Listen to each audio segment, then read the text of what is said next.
Bonjour tout le monde et bienvenue. Donc j'espère que vous allez bien et que les choses se déroulent comme il le faut pour vous. Alors je reviens vers vous avec une vidéo qui cette fois-ci qui explique comment résoudre un système d'équations linéaires avec Excel. Alors la méthode va se dérouler en trois étapes. Donc la première étape, bon, l'étape 0, c'est système d'équations. Donc on va travailler sur un exemple. On va voir un système d'équations composé de trois équations et trois inconnus. La première étape, c'est l'écriture matricielle. Donc comment passer d'un système d'équations standard à une écriture matricielle qui va nous faciliter le calcul de nos inconnus. Donc après l'étape 1, on à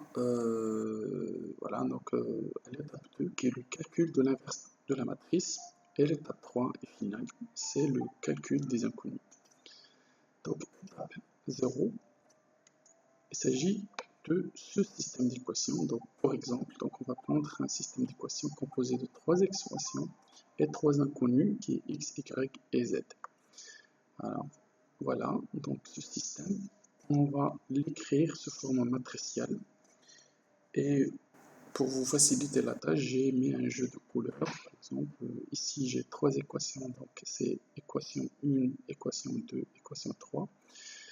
Et j'ai mis en couleur les coefficients de chaque variable. Par exemple, pour le variable x, les coefficients du variable x sont en couleur vert, il faut les mettre ici, donc dans cette colonne verte.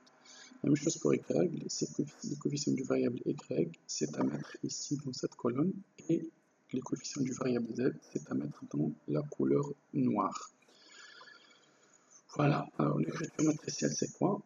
C'est un passage de ce système à ce système qui nous dit en fait que notre équation c'est une matrice de ces chiffres, en fait des coefficients du variable, écrit de cette manière, fois nos variables x, y, z, et ceci donne le résultat en fait qui est 15, 2 et 23. Alors une fois les coefficients de x sont écrits ici, les coefficients de y sont écrits ici, et les coefficients de z sont écrits ici, on écrit voilà le résultat. Donc 15, ici 15, donc j'ai 15 ici, je mets 15 ici, j'ai 2, donc je mets 2, 23, je mets 23. Une fois ce système est écrit, alors reconnaissez bien, la 3 du x, elle est là, la 12 du x, elle est là, le 1 du x, elle est là, le 20 du y est là, le 11 du y est là, le 5 du y est là, la 7 du z est là, et la 2 du z est là, la 10 du z est là, la 15 est là, la 2 est là, la 23 est là.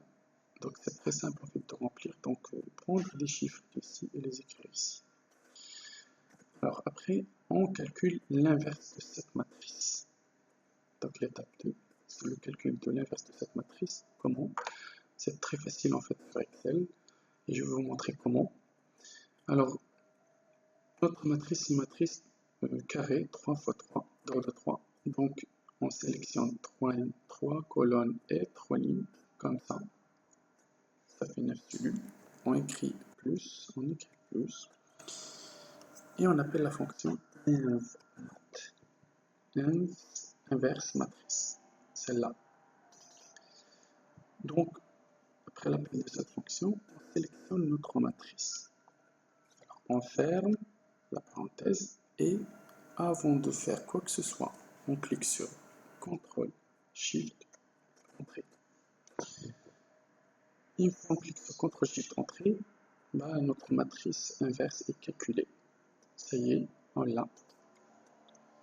On passe maintenant à l'étape 3, et qui est la dernière étape, qui est en fait le calcul de x, y, z, les inconnus de notre système.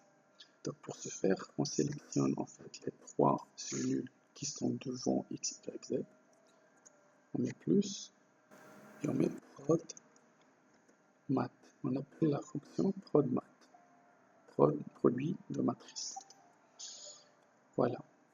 Après, on sélectionne la matrice inverse, on met point virgule, on sélectionne le vecteur du résultat, on ferme la parenthèse et encore une fois on clique sur CTRL SHIFT Entrée.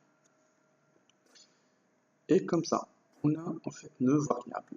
X c'est 0,3, 0,254, Y c'est 0,0572 et Z c'est 2,211. Excel vous le donne en chiffres après la virgule. Vous pouvez après le convertir voilà, dans le format que vous voulez. Maintenant, on va aller vérifier que ces chiffres sont bien la solution de ce système. Alors, commençons par la première équation. 3 fois x, qui est celle-là, plus 5 fois y, qui est celle-là, plus 7 fois z, qui est celle-là. Ça nous donne 15. 12 fois x, qui est celui-là, plus 11 fois y, qui est celui-là, plus 2 fois z, qui est celui-là. Ça nous donne 2. 1 fois x, donc 1 fois x, plus 20 fois y, plus 10 fois z. Ça nous donne 23. On a bien trouvé en fait les solutions de ce système. La solution de ce système, x, y, z, ils sont bien ces valeurs. J'espère que cette vidéo vous sera utile en fait dans ce que vous faites. Et merci pour, voilà, pour l'attention, pour le temps que vous avez alloué. En fait, appuyez sur le bouton subscribe pour m'encourager à vous donner plus de cours, voilà, plus d'astuces qui vont vous aider dans vos études et même dans votre travail. Merci et au revoir.